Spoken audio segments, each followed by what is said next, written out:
Crossout Designator is one of the strongest cards in the OCG, and we just received it here in the TCG, so I wanted to talk about some ways to counter it. So Crossout Designator is a quick play spell card. The way that it works is that you declare a card name, then you banish a card of that name from your deck. For the rest of the turn, any card of that name has its effects negated. If that sounds familiar, it's because it's very similar to Called by the Grave, and can function about the same way. However, Crossout Designator can hit way more cards than Called by the Grave can. Additionally, Crossout Designator is currently at 3 in the TCG, while Called by the Grave is limited to 1. The other big benefit for Crossout Designator is that Crossout Designator can hit a much larger pool of cards than a card like Called by the Grave can. In fact, almost all of the big staple spells and traps can be hit by Crossout Designator. Harpy's Feather Duster, Evenly Matched, Dark Ruler No More, all are susceptible to Crossout Designator. So how do you go about playing around a card that's this flexible? Well, I have 3 different methods. The first method is use cards Crossout can't negate. The second is play unconventional cards. And the third is prevent Crossout from resolving. I'll be covering each of these individual methods. If you want to jump around, I'm going to be leaving timestamps in the video. So our first method here is use cards that Crossout cannot negate. This is the most straightforward method. Rather than stopping your opponent with hand traps, simply solve their board afterwards with cards that Crossout cannot respond to. The most obvious example being Kaijus, Lava Golem, or Sphere Mode. You can summon these cards to your opponent's side of the field by attributing their monsters as cost, and since they're cost, Crossout cannot respond to it. My personal favorite card that Crossout cannot respond to is Anti-Magic Arrows. You activate this card at the start of the battle phase. Until the end of the turn, neither player can activate spells or traps, and neither player can activate cards in response to this card's activation. So it not only prevents your opponent from using Crossout to negate your monster effects, it also prevents your opponent from using any of their other set spells or traps. The last example I have here is Denko Sekka. Similarly to Anti-Magic Arrows, if you normal summon this card, your opponent cannot activate any of their set spells or traps. However, unlike Anti-Magic Arrows, you can use your own spells the same turn that you use Denko Sekka.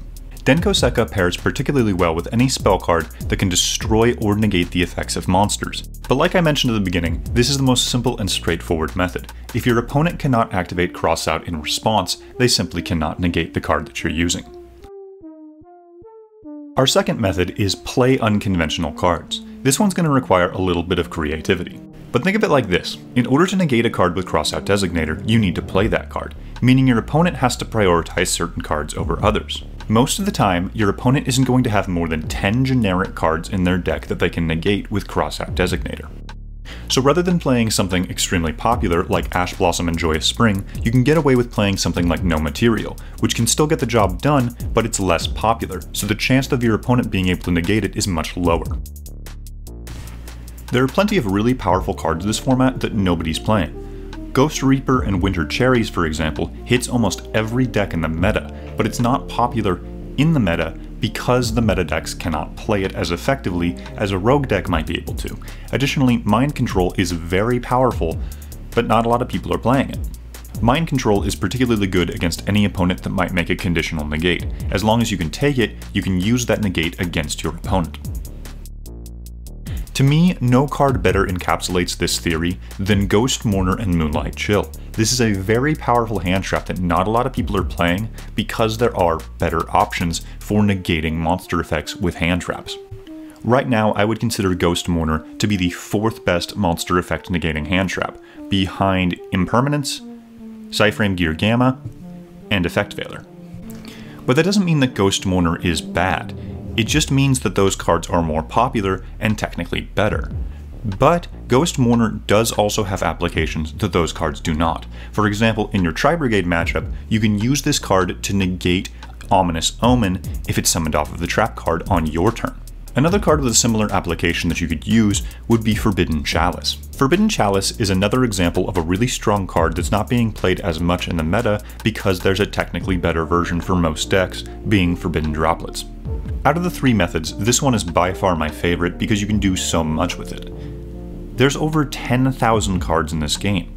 By picking a card that accomplishes the same goals but isn't as popular, you can get around a card like Crossout Designator, and while doing so, you might just find a card that's not as popular that works better in your particular strategy. In addition, if you don't have anything in your deck that your opponent can negate with Crossout Designator, that means they have 3 copies of a dead card in their deck.